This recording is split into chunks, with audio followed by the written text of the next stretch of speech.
Hello friends, in this lecture we are going to study transformation of perlite into austenite upon heating. As you know, perlite is a lamellar structure of ferrite and cementite which is observed well below lower critical temperature, that is A1 temperature. Transformation of perlite into austenite is a primary step in heat treatment during heating.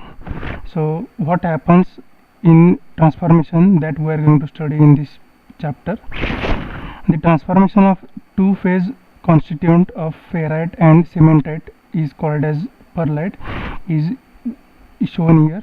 One dark band of cementite and background of white portion of ferrite is shown.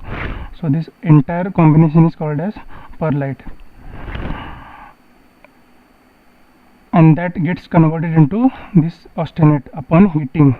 When the temperature of phase goes above upper critical temperatures, perlite will get transformed into austenite, and that is the primary step in carrying out a heat treatment procedure.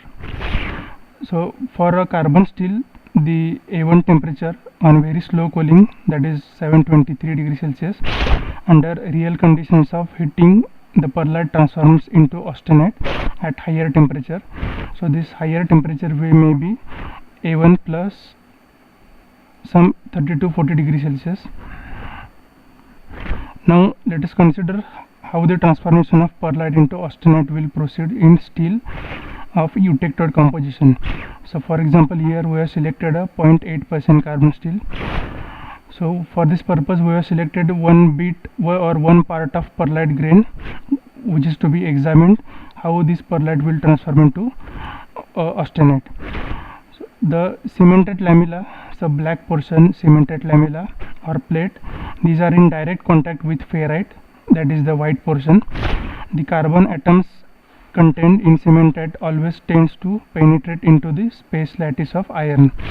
This is a tendency becoming more intensive with the increase of temperature.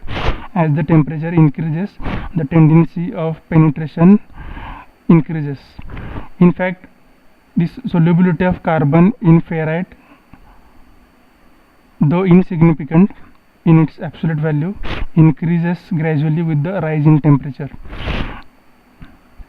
On reaching the A1 temperature, that is lower critical temperature 723 degrees Celsius, the space lattice of alpha iron changes to that of gamma iron in the areas immediately adjoining the cementite lamellars. Subsequently, there takes place a process of gradual dissolution of cementite in these areas of gamma iron just formed. So that is shown here. The austenite will try to precipitate from the cementite platelet, and that will goes on growing because of nucleation and growth. This results in formation of primary austenite grain in which the surrounding ferrite dissolves, giving rise to gradual growth of austenitic grains. So that will be well explained here by using this C figure.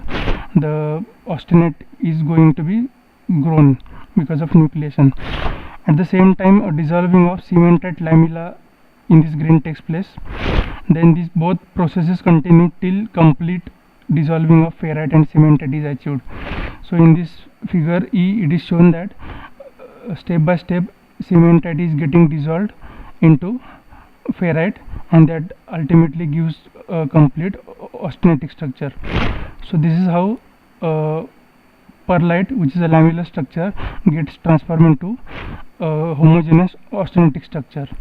And this austenite, which is a interstitial solid solution of carbon into FCC iron, and perlite is a lamellar structure of ferrite and cementite.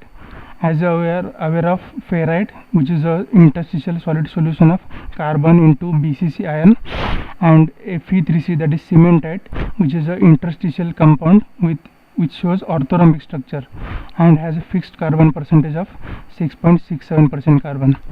So this is how perlite gets transformed into austenite because of nucleation and growth.